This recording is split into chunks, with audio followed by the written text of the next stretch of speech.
Hi, I'm Jason Reeder. I'm the parts manager here at Home Appliance Company in Massillon, Ohio.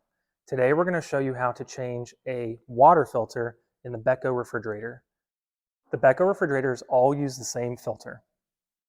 First thing we're going to do is locate the filter inside the refrigerator. Opening both refrigerator doors, we find the filter located in the upper left-hand corner.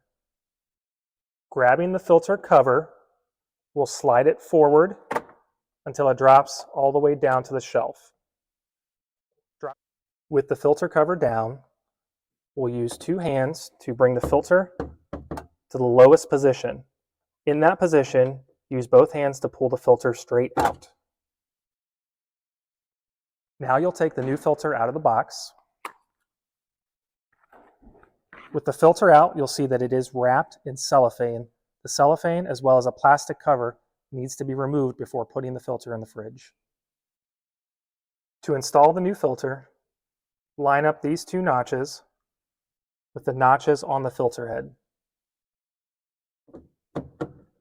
With the filter lined up, press up until it locks in place.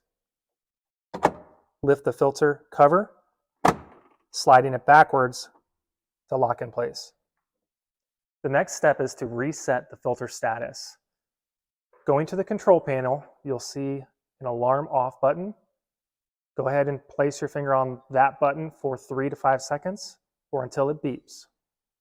Once it beeps, the filter has been reset. After the filter is replaced, it's important to purge all of the air out of the water line. The best way to do this is to use a cup or a pitcher and run approximately 1 to 3 gallons of water into the pitcher and dump that water out.